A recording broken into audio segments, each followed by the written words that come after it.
Hello বন্ধুরা, hi friends, তোমাদের সবাইকে গুড মর্নিং। তোমরা সবাই কেমন আছো বলো? আশা করি ভালো আছো, সুস্থ আছো। তো সকাল থেকে আমি না অনেক কাজ করেছি, আমি তোমাদের সাথে কোনো ব্লগ শেয়ার করতে পারিনি। আর এখন আমি আবার চলে এসেছি রান্নাঘরে।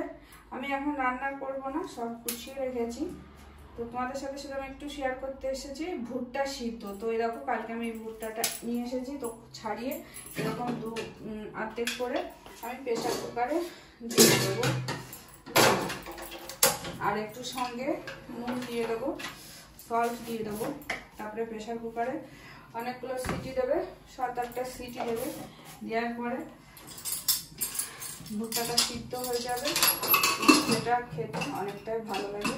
আর ভুট্টা সিদ্ধ পোড়ানোর থেকে সিদ্ধটা অনেক উপকার খাওয়া। তো তোমরা চাইলে খেতে পারো, খেতে পারো। এই জন্যই তোমাদের বলতে আসি যে এখন আমি অনেক জামা কাপড় কাচবো। এক গাদা জামা কাপড় ভিজিয়েছি, সেগুলোকে কাচবো। জানো তো, প্রচুর জামা কাপড় ভিজিয়েছি, সেগুলো কাচবো। আর রান্না বান্নাও সব গুছিয়ে নিয়েছি। আজকে করবো সোয়াবিন আর ধনেপাতা বাটা চাটনি, সেটা করবো। তো আমি তোমাদের সামনে পরে আসছি, ঠিক আছে? তো এখন আর আমার না এই যে অনেক জামা কাপড় কেচেছি, তো সেই প্রচুর জামা কাপড় কেচেছি। এটাকে দেখতেই পাবে, এতগুলো জামা কাপড় আরও আছে। তো আমি আজকে ওই জন্য ছাদে এসেছি জামা কাপড় মিলতে। আর আমার এখনও রান্না হয়নি, আমি ঘরে গিয়ে তারপরে রান্না করব। রান্নারগুলো সব গুছিয়ে নিয়েছি। ছেলেকে বলে ক্লিপ দিতে হবে এখানে। তো হাজব্যান্ড চলে গেছে, ওর জামা কাপড়গুলো রয়েছে, সেইগুলোই গুছিয়ে দিলাম। আজকে হাতে কেচেছি, আজকে কোনো কিছুই মেশিনে কাচিনি, পুরোটাই হাতে কেচেছি এগুলো সব। এবার এগুলো সব গুছিয়ে গাছিয়ে রাখতে হবে, আবার ছাদে আসতে হবে, ছাদে এসে আবার গুছিয়ে রাখতে হবে। তো হয়ে গেছে। এই ব্যাগটাও কেচে দিলাম, এই ব্যাগটা নিয়ে বেরোই, তো এই ব্যাগটাও কেচে দিলাম। ছাদে আবার তালা দিতে হবে, আমাদের ছাদে আবার তালা দিতে হয়, ছাদে তালা দেব। আর এদিকে আমি এই যে একটু এরকম অরলের ডাল, এই অরলের ডালগুলো রোদে দিয়েছি। এটা আমাদের জমিতেই হয়েছে, তুলে এনেছিলাম ওইগুলো। আর এখানে বড়ি, আমসত্ত্ব আর বড়ি,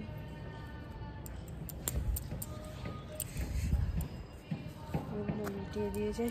আমসত্ত্বগুলো বাবা পিঁপড়ে ধরেছে অনেক।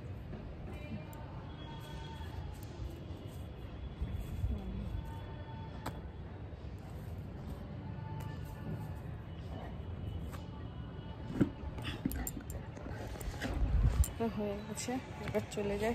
চলো বাড়িতে রান্না বান্না করবো। পুজো তো দেওয়া হয়ে গেছে, এ দেখো পুজোটা দেওয়া হয়ে গেছে, দেখেছো?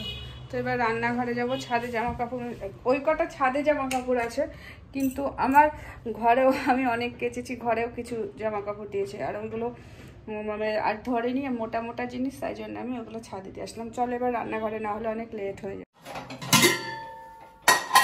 সব রেডি করে রেখে গেছি, এখন এই রান্না করে। আর পারছি না বাবা, পায়ে খুবই ব্যথা করছে, চালিয়ে যেতে পারবো না। তার একটাই কারণ, আমার এই মোবাইলে না স্টোরেজ ফুল হয়ে গেছে। একটুখানি বেশি ভিডিও করলে অমনি স্টোরেজ ফুল হয়ে যায়। তো ধনেপাতার চাটনি করবো, কেটে রেখেছি। এখন করবো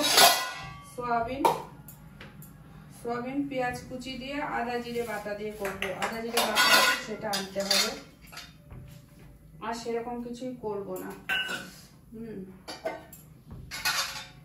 আর কিছু কিছু রান্না আছে, সেই জন্য আর সেরকম কিছু করব না। তো এটাই আপাতত এখন এটাই করি।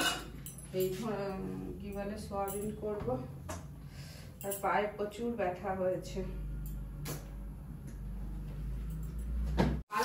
ভাজা হয়ে গেছে।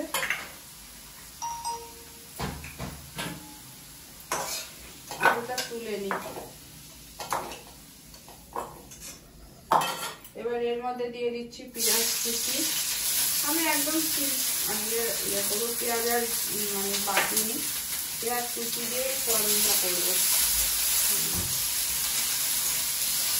ভালো করে লাল করে ভেজে তার মধ্যে দিয়ে দেবো আদা দিয়ে ডাটা বেটে রাখা আছে, ওটা দিয়ে দেবো, টমেটো দিয়ে দেবো, দিয়ে নুন হলুদ দিয়ে করবো।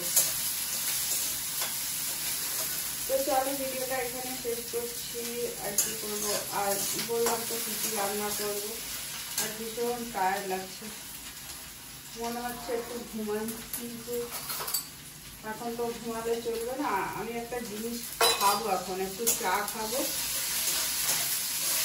এই যে দিয়ে দিলাম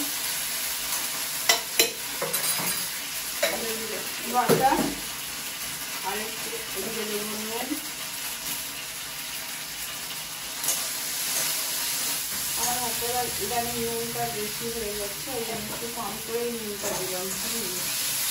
একটু কম করেই দিলাম।